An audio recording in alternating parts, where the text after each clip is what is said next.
Hello friends, तो आज हमारा टॉपिक है न्यूक्लियोफिलिक सब्स्टिट्यूशन रिएक्शंस के मैकेनिज्म को डिस्कस करना। ठीक है, ये अल्काइल हैलाइड वाले चैप्टर में है और जो न्यूक्लियोफिलिक सब्स्टिट्यूशन रिएक्शन के मैकेनिज्म है उस चैप्टर में वो है SN1 एंड SN2। हम इन दोनों मैकेनिज्म को डिटेल में स्टडी करेंगे और वो भी फैक्टर्स को स्टडी करेंगे जो इन मैकेनिज्म को इफेक्ट करते हैं। सबसे पहले हम स्टार्ट करते हैं SN2 मैकेनिज्म से। SN2 का मतलब क्या है? Substitution nucleophilic biomolecular.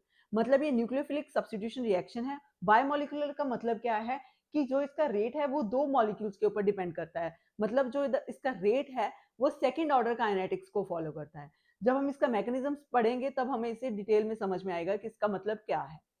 सबसे पहले न्यूक्लियोफिलिक सब्स्टिट्यूशन होती क्या है? एक हमारे पास अल्काइल हैलाइड होता है और एक होता है न्यूक्लियोफाइल। जब न्यूक्लियोफाइल उसमें जो अल्काइल हैलाइड है उसमें से हैलाइड आयन को रिप्लेस करके उसकी जगह पे बैठ जाता है, तो इसको हम बोलते हैं न्यूक्लियोफिलिक सब्स्टिट्यूशन। मतलब न्यूक्लियोफिल ने सब्स्टिट्यूट कर दिया, मतलब उधर न्यूक्लियोफाइल आके बैठ गया, वो जो ऑलरेडी प्रेजेंट जो हैलाइड आयन है उसको उसने रिप्लेस कर दिया। ठीक है, तो it is a reaction between alkyl halide and a nucleophile. तो जो हमारा सेकंड SN2 मैकेनिज्म है उसमें क्या होता है, ये हम अल्काइल हैलाइड लेते हैं और ये है हमारा न्यूक्लियोफाइल। ठीक है, तो ये जो हमारा न्यूक्लियोफाइल है वो इस तरह से इधर अटैक करता है कार्बन एटम के ऊपर। ठीक है, तो हमारे पास बीच में एक ट्रांजिशन स्टेट बनती है। उसमें क्या होता है कि ये जो हमारा अल्काइल हैलाइड का बॉन्ड है, मतलब RX, ये जो बॉन्ड है ये ब्रेक होना शुरू हो जाता है। जैसे इधर ब्रेक होना शुरू हो जाता है और जो हमारा न्यूक्लियोफाइल का कार्बन का बॉन्ड है वो फॉर्म होना शुरू हो जाता है। ठीक है, मतलब simultaneously there is a bond breakage as well as bond forming in this transition state. मतलब इस ट्रांजिशन स्टेट में क्या है, ये जो कार्बन एटम है ये साइमल्टेनियसली 5 एटम्स के साथ बॉन्डेड है। ठीक है, तो उस कारण क्या है, ये जो ट्रांजिशन स्टेट है बहुत ही अनस्टेबल होती है। ठीक है, मतलब इसको हम आइसोलेट नहीं कर सकते। ठीक है, मतलब ये पूरी रिएक्शन क्या है, एक सिंगल स्टेप में हो जाती है, हमें पता भी नहीं चलता जब ये ट्रांजिशन स्टेट बनती है। ठीक है, मतलब इसको हम आइसोलेट नहीं कर सकते, ये हाईली अनस्टेबल है। ठीक है, तो उसके बाद क्या है कि ये जो हैलाइड RC और X का बॉन्ड है ये ब्रेक हो जाता है, Cl नेगेटिव निकल जाता है और जो OH है वो इस साइड आके अटैक कर देता है, अटैच हो जाता है इधर ए वाले कार्बन एटम के साथ। ठीक है, तो ये से जो इसका रेट है वो हमारे इसकी कंसंट्रेशन, न्यूक्लियोफाइल की कंसंट्रेशन और अल्काइल हैलाइड की कंसंट्रेशन के ऊपर डिपेंड करती है। ठीक है, so the rate of reaction it follows the second order kinetics. ठीक है, और ये सिंगल स्टेप में हो जाता है। जैसे मैंने बताया कोई भी इंटरमीडिएट की फॉर्मेशन नहीं होती। इंटरमीडिएट्स कौन से होते हैं? फ्री रेडिकल्स, कार्बोकटाइंस, कार्बन आइन, वो हमारे होते हैं इंटरमीडिएट। लेकिन इधर सिर्फ ट्रांजिशन स्टेट बनती है जो कि हमें पता भी नहीं चलता कि कब वो बनती है। एक साइड से न्यूक्लियोफाइल ने अटैक किया, एक साइड से हैलाइड निकलना शुरू हो गया। तो ये वाली जो ट्रांजिशन स्टेट है उसमें दोनों स्टेप्स साइमल्टेनियसली हो रहे हैं। दो स्टेप्स कौन से? Bond breakage and bond forming. ठीक है, this is highly unstable state. Clear? और क्या है कि इधर हमारे पास इन्वर्टेड कॉन्फ़िगरेशन होती है। इन्वर्टेड कॉन्फ़िगरेशन का मतलब क्या है? अगर Cl आयन यहां से निकलेगा तो OH जो है न्यूक्लियोफाइल है वो ऑपोजिट साइड पे अटैच होएगा। ठीक है, अगर आप इन दोनों को देखो ये दोनों इन्वर्टेड कॉन्फ़िगरेशंस हैं। ठीक है, तो इसको और भी अच्छे से क्लियर होगा अगर हम ऑप्टिकली एक्टिव हैलाइड ले लें। ऑप्टिकली एक्टिव क्या है? मैंने पिछली क्लास में बताया था कि हमारे पास एक कायरल कार्बन होना चाहिए। कायरल कार्बन कौन सा है? जिनके पास चारों जो ग्रुप्स हैं वो डिफरेंट अटैच्ड हैं। हमने ये अल्काइल हैलाइड क्यों लिया?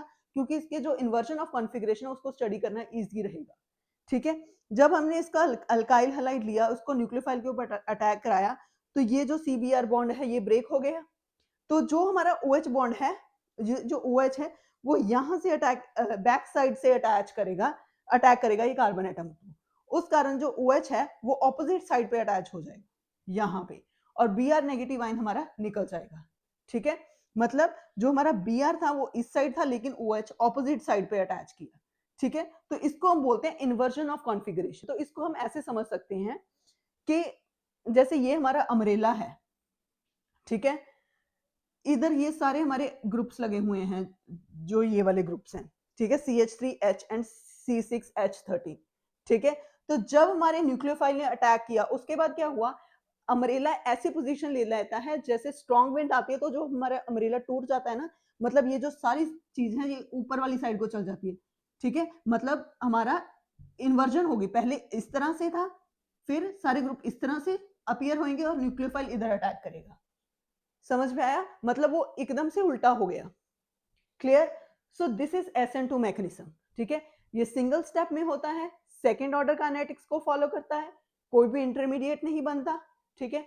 और इसमें ट्रांजिशन स्टेट हाईली अनस्टेबल होती है and it the products are inverted, मतलब इधर इन्वर्जन ऑफ कॉन्फ़िगरेशन होती है। वो मैंने आपको अम्ब्रेला की एग्जांपल देख के समझाया कि कैसे होती है ये चीज, ठीक है? तो अभी हम स्टडी करेंगे कि कौन से फैक्टर इस मैकेनिज्म को इफेक्ट करते हैं, SN2 मैकेनिज्म को।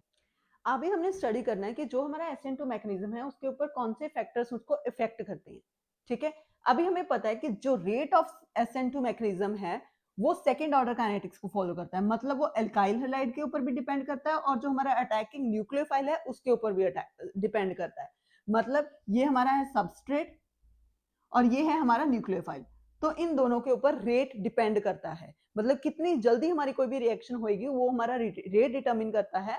तो वो चीज किस पे डिपेंड कर रही है? एल्काइल हैलाइड एंड न्यूक्लियोफाइल पे, ठीक है? तो पहले दो फैक्टर तो हमें पता चल गया, तो एक तो नेचर ऑफ एल्काइल हैलाइड भी होगा, ठीक है, क्योंकि रेट उसके ऊपर डिपेंड करता है।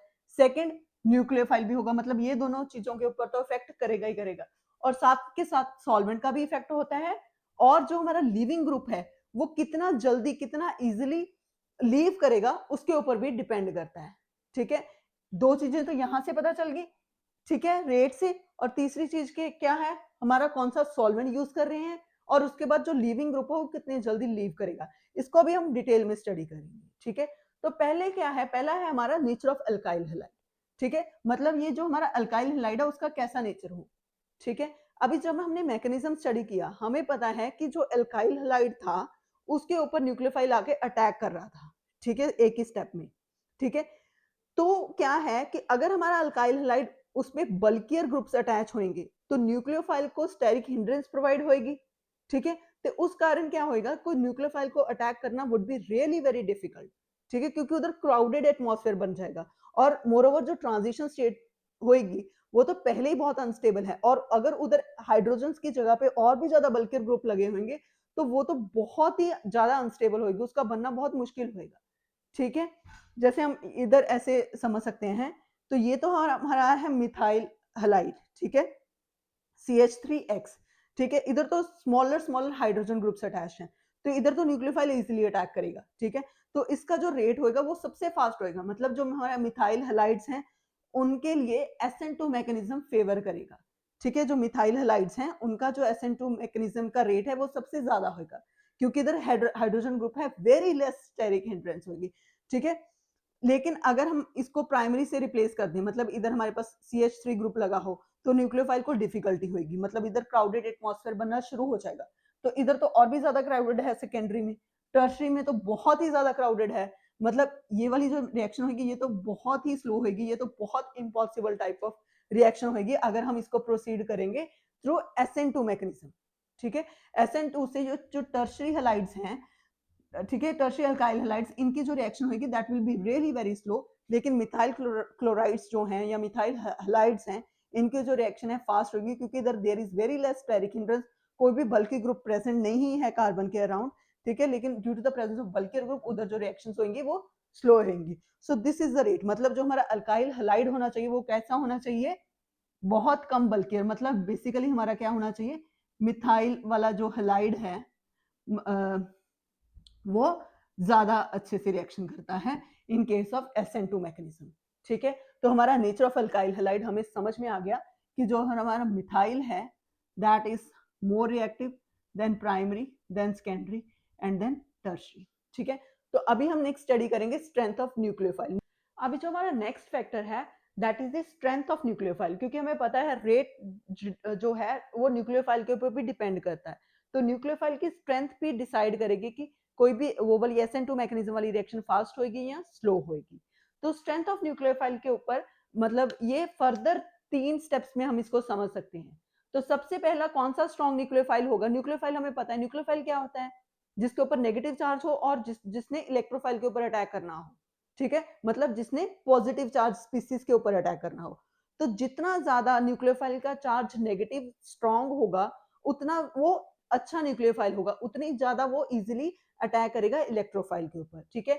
तो चार्ज मतलब हमारे पास गुड न्यूक्लियोफाइल होने की क्या कैरेक्टरिस्टिक्स होनी चाहिए कि उसके ऊपर स्ट्रॉन्ग नेगेटिव चार्ज होना चाहिए, ठीक है, मतलब स्ट्रॉन्ग नेगेटिव चार्ज। अगर हम वाटर और OH नेगेटिव को कंपेयर करें तो OH नेगेटिव के ऊपर नेगेटिव चार्ज है एंड ये स्ट्रॉन्ग न्यूक्लियोफाइल है एज कंपेयर टू वाटर। मतलब जितना ज्यादा नेगेटिव चार्ज होगा न्यूक्लियोफाइल के ऊपर स्ट्रॉन्ग, तो उतना ज्यादा वो अच्छा न्यूक्लियोफाइल होगा। ठीक है, ये एक फैक्टर है। सेकेंड है इलेक्ट्रोनेगेटिविटी ऑफ द एटम। ठीक है, ये भी बहुत इंपॉर्टेंट फैक्टर है। अभी इसको ध्यान से समझना, मतलब अगर हमारा जो एटम है ज्यादा इलेक्ट्रोनेगेटिव है तो उसका मतलब क्या, कि जो हमारा न्यूक्लियोफाइल होगा, मतलब अगर हमारे पास सपोज करो OH एंड SH है, ठीक है, तो हमारे पता है जो ऑक्सीजन है वो ज्यादा इलेक्ट्रोनेगेटिव है। ठीक है, तो इसका मतलब है क्या है कि ये अपने इलेक्ट्रॉन देना पसंद नहीं करता। ठीक है, this O because it is more electronegative, ये चाहता है कि इसके जो इलेक्ट्रॉन है इसके पास ही रहे। ठीक है, तो क्योंकि ये नहीं चाहता, तो अगर हम इन दोनों को कंपेयर करेंगे तो ये वीक होएगा, क्योंकि ये इजीली अटैक नहीं कर पाएगा फिर इलेक्ट्रोफाइल के ऊपर, क्योंकि ये ऑक्सीजन ज्यादा इलेक्ट्रोनेगेटिव है, वो चाहता है कि मेरे इलेक्ट्रॉन मेरे पास ही रहे। ठीक है, सो मोर इलेक्ट्रोनेगेटिव एटम का मतलब है it is less willing to share और donate its electron pair to electrophile. मतलब इसका मन नहीं करता अपने इलेक्ट्रॉन को इलेक्ट्रोफाइल को देने के लिए। ठीक है, so as a result this OH is a weak nucleophile as compare to SH। ठीक है, तो हमारी जो इलेक्ट्रोनेगेटिविटी है वो लेस होनी चाहिए to be a strong nucleophile, मतलब वो रेडली अपने इलेक्ट्रॉन देने की उसकी टेंडेंसी हो, क्योंकि अगर वो ज्यादा इलेक्ट्रोनेगेटिव रहेगा वो अपने पास इलेक्ट्रॉन खींच के रखेगा, ऐसा नहीं होना चाहिए। ठीक है, और जो नेक्स्ट है रेजोनेंस। अगर हमारे न्यूक्लियोफाइल के ऊपर जो लोन पेयर ऑफ इलेक्ट्रॉन है या नेगेटिव चार्ज है, if it is stabilized by the resonance, मतलब अगर वो अंदर रिंग में सपोज करो रिंग है या कुछ भी, अगर उसका जो नेगेटिव चार्ज है if it is getting stabilized by resonance, इसका मतलब वो नेगेटिव चार्ज उधर रह नहीं रहा। ठीक है, वो अंदर जा रहा है इनटू द रेजोनेंस, मतलब वो रेजोनेटिंग स्ट्रक्चर बना रहा है, तो वो भी क्या होगा, वीक न्यूक्लियोफाइल होगा, क्योंकि इधर इलेक्ट्रॉन है ही नहीं, वो तो रेजोनेंस में घूमने चले गए। ठीक है, तो इस कारण if the nucleophiles lone pair are delocalized by resonance then also it is a weak nucleophile। ठीक है, सो तीन फैक्टर, एक तो चार्ज उसका हाईली नेगेटिव चार्ज होना चाहिए। ठीक है, सेकंड है इलेक्ट्रोनेगेटिविटी, उसकी इलेक्ट्रोनेगेटिविटी कम होनी चाहिए ताकि वो रेडली इलेक्ट्रॉन को देने की टेंडेंसी हो इलेक्ट्रोफाइल को। और तीसरी चीज क्या है कि वो उसके लोन पेयर उसके पास रहने चाहिए। ठीक है, मतलब वो अंदर घूमने नहीं जाने चाहिए इनटू द रेजोनेंस, मतलब the lone pair should not be stabilized by resonance. तो इसके कारण भी अगर वो चले जाएंगे लोन पेयर अंदर घूमने रेजोनेंस के, तो वो वीक न्यूक्लियोफाइल होगा। ठीक है, तो ये हो गया फैक्टर अफेक्टिंग, मतलब सेकंड फैक्टर जो कि है स्ट्रेंथ ऑफ द न्यूक्लियोफाइल। ठीक है, अभी हम इफेक्ट ऑफ सॉल्वेंट स्टडी करेंगे थर्ड। अभी जो हमारा थर्ड फैक्टर है that is the effect of solvent. ठीक है, पहले हमें समझ में आ गए दो फैक्टर, एक अल्काइल फ्लाइड एक न्यूक्लियोफाइल। अभी जो थर्ड फैक्टर है दैट इज द सॉल्वेंट। जो हमारा सॉल्वेंट होना चाहिए वो पोलर एप्रोटिक होना चाहिए। ठीक है, पोलर एप्रोटिक सॉल्वेंट यूज करेंगे हम, जैसे कि DMSO मतलब डाइमिथाइल सल्फोक्साइड। ठीक है, पोलर एप्रोटिक क्या होता है, पोलर का मतलब जिसके पोल्स बने। ठीक है, पॉजिटिव और नेगेटिव एंड।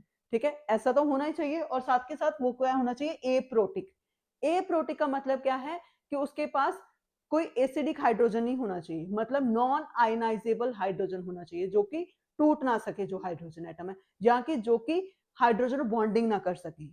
ठीक है, तो हमारे पास पोलर और एप्रोटिक होना चाहिए। ऐसा क्यों, जो पोलर होगा, पोलर का मतलब कि उसके दो पोल बनेंगे पॉजिटिव और नेगेटिव, उससे क्या होगा, it will stabilize the positively charge carbon atom. मतलब ये जो हमारा पॉजिटिवली चार्ज, क्योंकि इधर भी दो पोल बनेंगे पॉजिटिव और नेगेटिव, तो ये जो अगर हमारा पोलर सॉल्वेंट होएगा तो इसको कार्बन को वो डाइपोल इंटरेक्शन के कारण वो स्टेबलाइज कर देगा। ठीक है, मतलब इधर नेगेटिवली चार्ज ऑक्सीजन और ये पॉजिटिवली चार्ज कार्बन, इसमें आयन इंटर आयनिक इंटरेक्शन के कारण ये जो हमारा होगा कार्बोकटाइन ये स्टेबलाइज हो जाएगा।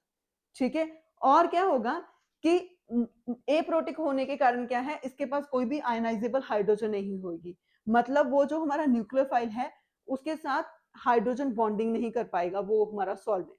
ठीक है, उस कारण क्या होगा कि जो हमारा न्यूक्लियोफाइल होगा वो फ्री रहेगा फॉर द अटैक, उसके अराउंड कोई भी वाटर मॉलिक्यूल या कोई भी सॉल्वेंट मॉलिक्यूल्स नहीं, वो सॉल्वेटेड फॉर्म में नहीं होएगा। ठीक है, इस कारण ये जो न्यूक्लियोफाइल है ये इजीली अटैक कर पाएगा। ठीक है, द पोलर का मतलब कि वो इसको स्टेबलाइज कर देगा। ठीक है, इसको स्टेबलाइज करने का मतलब ये हमारा फ्री हो गया फॉर अटैक। ठीक है, समझ में आ गया, तो इस कारण जो हमारा सॉल्वेंट है वो पोलर एप्रोटिक होना चाहिए। तो अगर पोलर प्रोटिक सॉल्वेंट हम लें, पोलर प्रोटिक का मतलब दो पोल्स बने, और प्रोटिक का मतलब उसके पास आयनाइजेबल हाइड्रोजन हो, या कि वो हाइड्रोजन बॉन्डिंग कर पाए। ठीक है, अगर ऐसा होगा तो अगर हमारा न्यूक्लियोफाइल OH नेगेटिव है, ठीक है, हाइड्रोक्साइल आयन है, तो उससे क्या होगा कि ये जो हमारा न्यूक्लियोफाइल है इसके अराउंड वाटर मॉलिक्यूल केज बना लेंगे, ठीक है, मतलब ये हमारा नेगेटिवली चार्ज होएगा, ये हमारा पॉजिटिवली चार्ज, तो इधर हाइड्रोजन बॉन्डिंग एग्जिस्ट करेगी। तो उस कारण क्या होगा, वाटर मॉलिक्यूल इस न्यूक्लियोफाइल के अराउंड एक केज बना देंगे, उस कारण जो हमारा न्यूक्लियोफाइल है वो ट्रैप हो जाएगा और उसको वो फ्री नहीं रहेगा फॉर द अटैक, ठीक है। तो इस कारण हमने पोलर प्रोटिक सॉल्वेंट नहीं लेना है, हमने कौन सा सॉल्वेंट लेना है, पोलर ए प्रोटिक, ठीक है, ताकि हमारा न्यूक्लियोफाइल है उसके साथ हाइड्रोजन बॉन्डिंग कर ना पाए हमारा सॉल्वेंट, ये फ्री रहे फॉर द अटैक, ठीक है। तो this was the effect of the solvent. अभी जो हमारा नेक्स्ट फैक्टर है जो इसके रेट को डिफाइन करता है, that is the leaving group, ठीक है। अभी लीविंग ग्रुप फर्दर उसमें हम दो चीजें डिस्कस करेंगे, एक क्या है, the strength of CX bond, ठीक है, एक है stability of X group after it leaves, ठीक है। CX बॉन्ड की स्ट्रेंथ कैसे, मतलब कि जो हमारा कार्बन और हेलोजन का बॉन्ड है वो हमें पता है ट्रांजिशन स्टेट पे क्या होता है कि जो हमारा कार्बन और हेलोजन का बॉन्ड है ये ब्रेक होता है, ठीक है। अगर ये बॉन्ड वीक होगा तो क्या होएगा कि ये बॉन्ड जल्दी ब्रेक हो जाएगा, उसका मतलब क्या कि इसकी जो बॉन्ड ब्रेकेज की एक्टिवेशन एनर्जी है वो कम होगी और बॉन्ड इजीली ब्रेक हो जाएगा, रिएक्शन को ही फास्ट। तो इसका मतलब क्या है कि ये जो हमारा बॉन्ड है ये वीक होना चाहिए, ठीक है, अल्काइल हैलाइड का, for the reaction to be fast, ठीक है। तो रिएक्टिविटी कैसे डिपेंड फिर फेवर करेगी, जो एल्काइल आयोडाइड्स हैं, ठीक है, तो वो सबसे ज्यादा रिएक्टिव होंगे क्योंकि इसका जो बॉन्ड है वो बहुत वीक है क्योंकि आयोडीन का साइज बड़ा है, ठीक है। तो इस कारण ये बॉन्ड इजिली ब्रेक हो जाएगा, तो ये रिएक्शन फास्टर होगी एज कंपेयर टू फ्लोरीन, ठीक है, RF। समझ में आ गया, क्लियर। तो ये है CX बॉन्ड की स्ट्रेंथ। अब नेक्स्ट क्या है, स्टेबिलिटी ऑफ X ग्रुप, ठीक है, मतलब जो हमारा लीविंग ग्रुप है जब ये लीव कैसे करेगा, ये इलेक्ट्रॉन पेयर को लेके लीव करेगा, ठीक है, जब इसका बॉन्ड ब्रेक होएगा, ठीक है। तो मतलब ये जो हमारा लिविंग ग्रुप है वो स्टेबल, अगर जितना ज्यादा स्टेबल होगा उतना वो इजिली लीव करेगा, ठीक है, और वो अकेला रह सकता है उस कारण, ठीक है। तो after the CX bond breakage electron goes with X, मतलब X इलेक्ट्रॉन लेके जाएगा, ठीक है। तो अगर हमारे पास जो X है अगर वो वीक बेस हो तो वो क्या होएगा कि अगर वो वीक बेस होएगा मतलब वो अपने लोन पर अपने पास रखेगा और वो स्टेबल रहेगा, ठीक है, it will be stable on its own, ठीक है, मतलब उसका ऐसा मन नहीं करेगा कि उसके लोन पे आके कोई ले जाए अगर वो वीक बेस होगा। लेकिन उसी अगर हैंड नेक्स्ट हैंड पे क्या है कि अगर वो स्ट्रॉन्ग बेस होएगा तो स्ट्रॉन्ग बेस क्या है, they have the tendency to donate its lone pair, ठीक है, वो अकेला रहना पसंद नहीं करेगा, ठीक है, तो उसकी जो स्टेबिलिटी होएगी वो कम होएगी, किसकी, स्ट्रॉन्ग बेस की, ठीक है। It don't like to be alone, वो अकेला नहीं रहना पसंद करता, इस कारण वो अनस्टेबल रहेगा, ठीक है। तो अगर हम स्टेबिलिटी की बात करें X की, तो अगर वो वीक बेस होगा तो वो ज्यादा स्टेबल रहेगा क्योंकि वो अपने लोन पे लेके आराम से बैठा रहेगा, ठीक है। उधर ही अगर वो स्ट्रॉन्ग बेस होगा तो उसका मन करेगा वो किसी को डोनेट कर दे, they have the tendency to donate its lone pair, ठीक है, तो अकेला रहना पसंद नहीं करेगा तो वो अनस्टेबल होएगा, ठीक है। तो रिएक्शन को फास्ट होने के लिए क्या, ये वीक बेस होना चाहिए, ठीक है, ये वीक बेस होना चाहिए, इनके जो बॉन्ड की स्ट्रेंथ है वो कम होनी चाहिए, ये बॉन्ड जल्दी ब्रेक हो जाना चाहिए, ठीक है। तो ये थे हमारे factors which were effecting the SN2 mechanism. अभी हम SN1 मैकेनिज्म को डिस्कस करते हैं। अभी जो हमारा सेकेंड मैकेनिज्म है that is substitution nucleophilic unimolecular, SN1 mechanism, ठीक है। तो न्यूक्लियोफिलिक सब्स्टिट्यूशन तो हमें पता है, यूनिमोलिकुलर का मतलब कि जो इसका रेट है वो सिर्फ एक मॉलिक्यूल के ऊपर डिपेंड करता है, दैट इज अल्काइल हैलाइड, ठीक है। तो ये मैकेनिज्म कैसे प्रोसीड करता है, जैसे हमारा SN2 था वो सिंगल स्टेप में हो जाता था सारा कुछ, ठीक है, उसमें ट्रांजिशन स्टेट बनती थी, लेकिन it is a 2 step mechanism, इसमें 2 स्टेप्स हैं, ठीक है। तो जो हमारा पहला स्टेप है that is the formation of carbocation, this is the carbocation. तो पहले स्टेप में क्या है कि जो ये वाला कार्बन और हेलोजन का बॉन्ड ब्रेक होता है और ये हमारे पास एक कार्बोकेटाइन बनता है और Br नेगेटिव पहले स्टेप में निकल जाता है, ठीक है। तो उसके बाद जो कार्बोकेटाइन है उसके ऊपर हमारे न्यूक्लियोफाइल का अटैक होता है, ठीक है। तो न्यूक्लियोफाइल का जब अटैक होगा ये कार्बोकेटाइन के ऊपर तो हमारे पास कुछ ऐसा प्रोडक्ट बनेगा, ठीक है। अब ये मतलब जो न्यूक्लियोफाइल है उनके ये जो हमारा कार्बन एटम है दैट इज sp2 का मतलब इसकी जो ज्योमेट्री है दैट इज ट्राइगोनल प्लेनर। तो ट्राइगोनल प्लेनर का मतलब एक ही प्लेन में लाई कर रही है, ठीक है।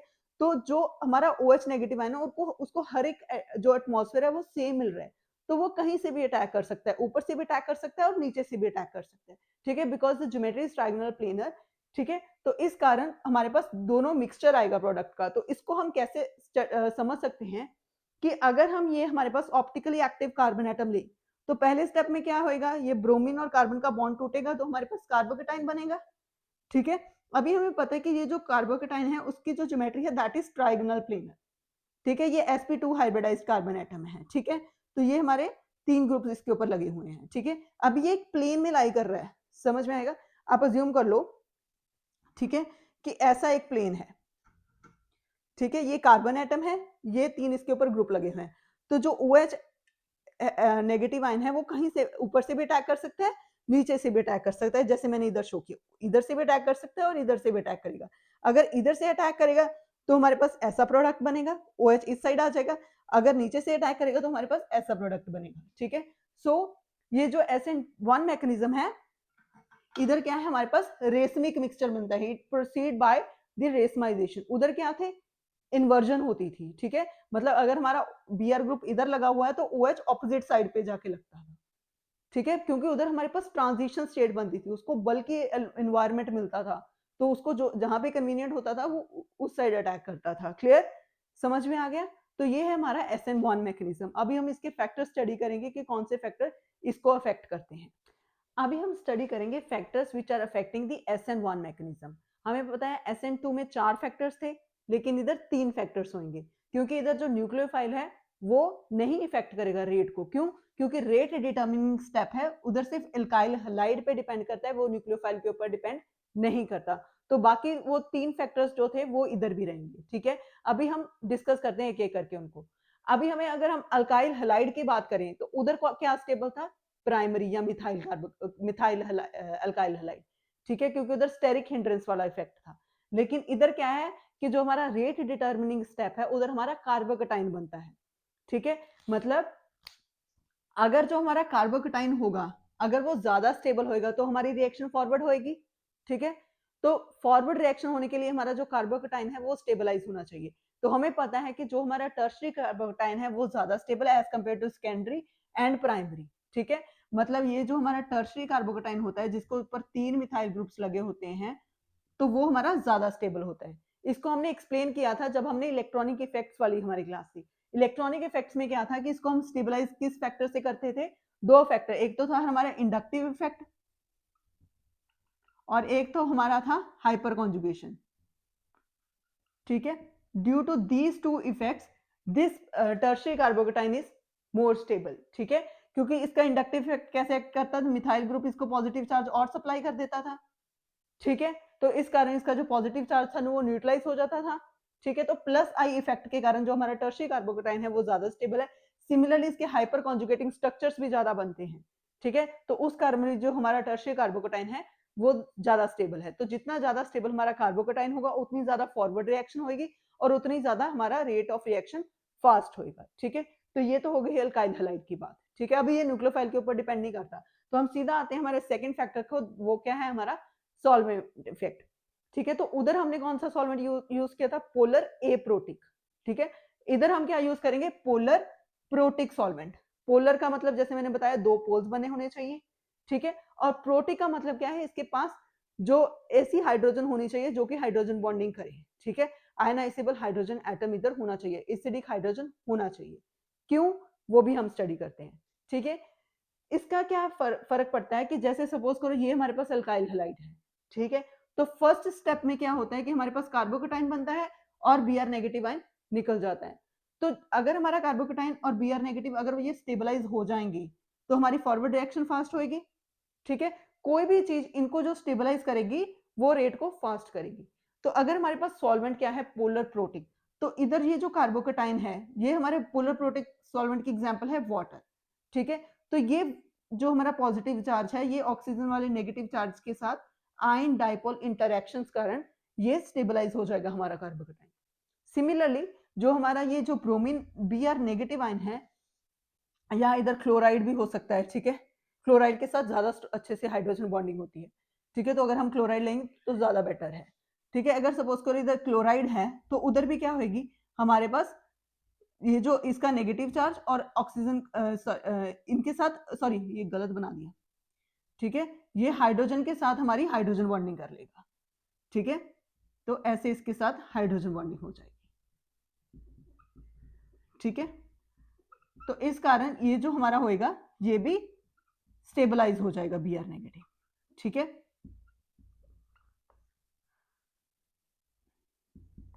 क्लियर। तो इधर हमारी हाइड्रोजन बॉन्डिंग होगी, तो ये स्टेबलाइज हो गया due to ion dipole interaction, ये स्टेबलाइज हो गया बाय हाइड्रोजन बॉन्डिंग। तो इस कारण अगर हम प्लोरल प्रोटिक सॉल्वेंट लेंगे तो हमारी जो फॉरवर्ड रिएक्शन फास्ट होगी, मतलब जो हमारा स्टेप 1 है वो जल्दी जल्दी हो जाएगा। तो उस कारण क्या होएगा, जल्दी जल्दी होने के कारण जो हमारा रेट है रिएक्शन का वो फास्ट हो जाएगा। तो इस कारण इधर हम लेंगे पोलर प्रोटिक सॉल्वेंट। ठीक है, एग्जाम्पल वाटर। तो लिविंग ग्रुप का सेम उधर ही, जैसे उधर लिविंग ग्रुप के ऊपर इफेक्ट डिपेंड करता था, इधर भी लिविंग ग्रुप के ऊपर डिपेंड करता है। मतलब ये जो हमारा लिविंग ग्रुप है इधर, जैसे जो ब्रोमीन, ये गुड लिविंग ग्रुप होना चाहिए। गुड लिविंग ग्रुप कौन सा होता है, जो हमारा वीक बेस हो, जैसे हमने पीछे स्टडी किया SN2 मैकेनिज्म के केस में। वीक बेस क्या होगा, it can hold it's charge, वो अपना नेगेटिव चार्ज होल्ड करके निकल जाएगा। ठीक है, उसको ऐसा, वो अकेला एग्जिस्ट कर सकता है, उसको ऐसा नहीं है कि फटाफट मेरे लोन पेयर ले लो। ठीक है, लेकिन इधर अगर दूसरे साइड पे अगर वो स्ट्रॉन्ग बेस हो, तो स्ट्रॉन्ग बेस की क्या होती है, it has a tendency to donate its lone pair as soon as possible. ठीक है, अगर स्ट्रॉन्ग बेस होगा उसका मन होगा कि उसका लोन पेयर आके कोई ले जाए।